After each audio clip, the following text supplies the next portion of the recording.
When most people think of Australia, they think of a scene like this: a beautiful beach on a warm day, blue skies, and a blazing sun.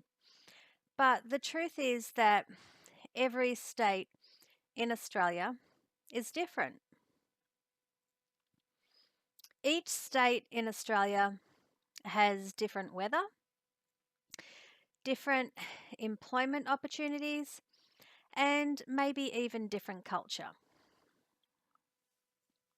Some parts of Australia are warm and welcoming, and this is Melbourne.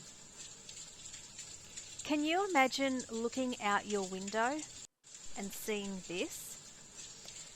This was at 3:30 p.m. in the afternoon in August, which is winter in Australia. This was a hailstorm that happened in 2022, and although we don't have hailstorms like this all the time, I think this is a good example of how cold Melbourne can be, literally and metaphorically. If you know, you know. It hailed and hailed and hailed. And by 4 p.m., I was able to get out of my unit and look at the damage, and I mean damage. It was a really heavy hailstorm, and there were little balls of ice everywhere. I felt sorry for the animals and all the people who were out during the storm, but most of all, I felt sorry for the homeless of Melbourne, and I'll be discussing them later in this series as well. So I went out to get these photos, and I'm really glad that I did, because now that I'm looking back, I can see how bad it was. And it's really good that I get to show you all the reality of what it's like to live in Melbourne. I took these shots and then I went back inside, and I went back out again later at around 5 p.m. It gets dark in Melbourne at around 5 p.m. in winter, which is pretty early, but I was still able to take more photos.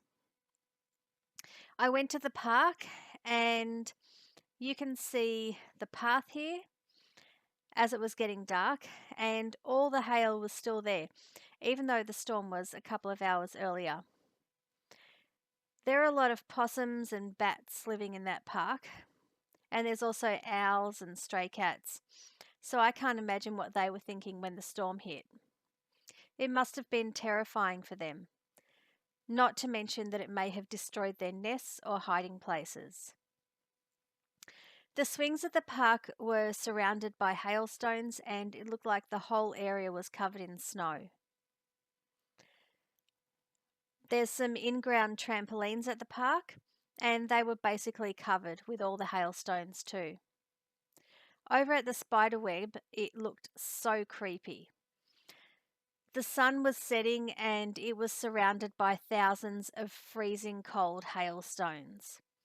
And the white of the hailstones contrasted with the darkness of the sky and the trees and the cold and the dark atmosphere of the park.